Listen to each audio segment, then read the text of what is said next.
लद्दाख में सड़क हादसे में शहीद हजारीबाग के लाल संदीप पाल को अंतिम विदाई देने के लिए काफी संख्या में लोगों की भीड़ जुटी। हजारों की संख्या में लोग शहीद की अंतिम यात्रा में शामिल हुए और शहीद जवान के लिए नारे लगाए।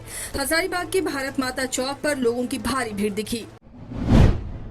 धनबाद के वासेपुर के गैंगस्टर प्रिंस खान के खिलाफ पुलिस ने कार्रवाई तेज कर दी है। जिला पुलिस इसके गुर्गों को चुन चुनकर गिरफ्तार कर रही है।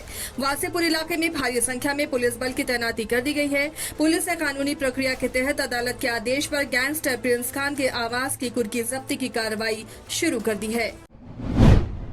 पटना में मंत्री सम्राट चौधरी ने लालू यादव की समीक्षा बैठक पर तंज कसा है। उन्होंने कहा कि लालू के आने से बिहार की राजनीति में कोई फर्क नहीं पड़ेगा। बिहार की राजनीति के लिए लालू अप्रासंगिक हो चुके हैं। वहीं बीजेपी की तरफ से राज्यसभा उम्मीदवार के नाम पर कहा कि 1 से 2 दिनों में उम्मीदवार की घोषणा हो जाएगी।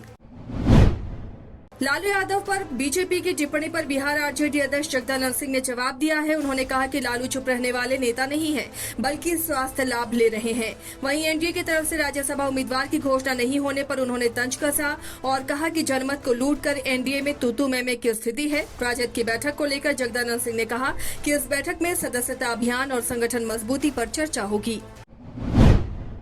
जेएनएम नर्सिंग की छात्राएं अपनी एक सूत्री मांग को लेकर राजधानी पटना के धरना स्थल गर्दनीबाग में पिछले 7 दिनों से अनिश्चितकालीन धरने पर बैठी हैं। जेएनएम नर्सिंग की छात्राओं ने सरकार को चेताया कि अगर उनकी मांग पूरी नहीं की गई तो आने वाले समय में उग्र प्रदर्शन करेंगी।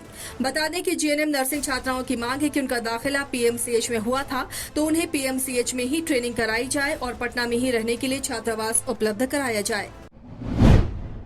मुजफ्फरपुर के कमरा मोहल्ले के एक शॉपिंग मॉल में काम करने वाली युवती पिछले 7 दिनों से गायब है। लगातार उसकी तलाश की जा रही है, लेकिन अब तक कोई सुराग परिजनों को हाथ नहीं लगा है, जिससे पूरा परिवार परेशान है। लड़की की मां शबनम खातून ने नगर थाने में गुमशुदगी का मामला दर्ज कराया है और नगर थाना पुलिस भी अपहरण का मामला दर्ज कर छानबीन में जुट गई है।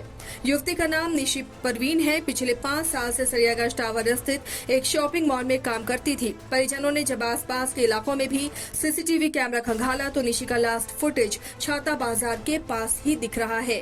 लड़की की मां का कहना है कि काफी खोजबीन की गई, लेकिन निशी का कोई पता नहीं चल पाया। कटिहार जिला अधिवक्ता संघ द्वारा न्यायपालिका से जुड़े अधिकारियों के ट्रांसफर पर फेयरवेल पार्टी का आयोजन किया गया। इस मौके पर न्यायपालिका से जुड़े अधिकारी और अधिवक्ता संघ के लोगों ने अधिकारियों को शुभकामनाएं दी। वट सावित्री पर्व को लेकर भागलपुर के रातनगर के बाजारों में चहल पहल बढ़ गई है। अखंड सौभाग्य को लेकर महिलाएं सोमवार को वट सावित्री की पूजा करेंगी। पर्व को लेकर तैयारियां शुरू हो गई हैं। महिलाओं ने पूजन सामग्री में कपड़े के बने सत्यवान सावित्री की मूर्ति, बांस का पंखा, लाल धागा, बांस की डालियां, इन तमाम सामानों की खरीदारी की। इसके अलावा चूड़ियों और अन्य सामग्रियों की दुकानें भी सजी हुई हैं। भागलपुर के विभिन्न चौक चौराहों पर महिलाएं संबंधित खरीदारी करती दिखी। आपको बता दें कि ये पूजा वट वृक्ष के नीचे की जाती है। पूजन के समय महिलाएं वट वृक्ष में जल, फूल, प्रसाद अर्पण कर रक्षा सूत्र बांधती हैं। इस दौरान वट सावित्री पूजन कथा का भी आयोजन किया जाता है। मानसून की आहट ने बोकारो के चास में लोगों की परेशानी बढ़ा दी है। दरअसल पिछले साल मानसून ने कई घरों में तबाही मचाई।